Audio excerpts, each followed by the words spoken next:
Pourquoi je t'ai parlé du figement hier? Parce que c'est quelque chose que je connais bien, auquel j'ai été tellement confrontée, tellement. Ça peut m'arriver d'avoir des moments où ça revient un petit peu. Et tu vois, là, il y a 2 jours, c'est exactement ce qui m'est arrivé. J'ai senti que je commençais à faire une pause, que je commençais à ralentir, que je commençais à réfléchir et à rentrer dans ma tête. Et en soi, je dis pas que c'est pas intéressant de réfléchir. Ce que je dis, c'est de ne pas le faire dans l'immobilité, de ne pas tout arrêter pour réfléchir. Parce que quand tu fais ça, tu crées en toi un mouvement d'arrêt. Et selon la personnalité que tu as, et si tu suis mes chaînes, c'est que tu as ce tempérament plutôt très sensible, plutôt très émotif, avec un cerveau qui est plutôt en arborescence, qui a besoin d'être stimulé par un projet qui a du sens. Si tu arrêtes tout, tu te plombes et tu descends. Et plus on descend, et plus on s'arrête, et plus c'est compliqué derrière de remonter. Plus ça demande de la ressource et de l'élan, et plus on questionne le sens. Mais je comprends pas, rien n'a de sens. Et plus on commence à se questionner soi.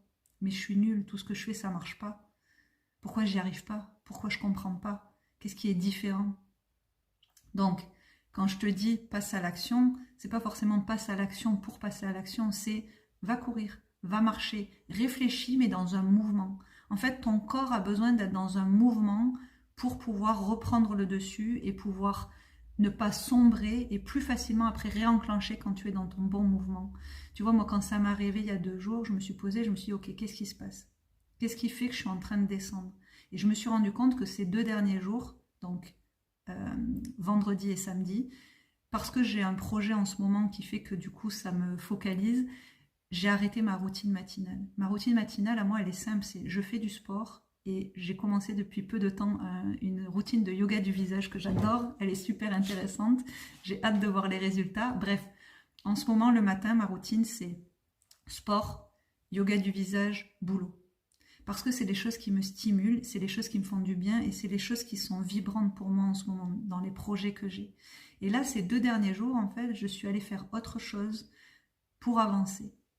Et du coup, le fait d'enlever ces routines, ça m'a re-rentré dans un truc de ben, je suis moins dynamique, je suis moins confiante, j'ai moins d'estime, je contribue moins à ce qui est important pour moi et en fait, je commençais à perdre de l'énergie. Donc, mon réflexe a été, ok, dès demain matin, je refais ma routine. Qu'est-ce que j'ai fait? Le matin, je me suis levée, j'ai fait mon sport, j'ai fait mon yoga du visage, j'ai bossé. À partir de là, mon après-midi était libre. J'avais fait ce que j'avais à faire, j'étais remplie d'énergie, j'étais fière de moi, j'avais accompli ce qui était important pour moi et j'ai pu derrière aller faire ce que je voulais faire. Et en fait, ces points de vigilance, ils sont hyper importants. Quand tu sens que tu commences à figer, quand tu sens que tu commences à dégringoler, n'arrête pas ce qui est bon pour toi. Et si tu sais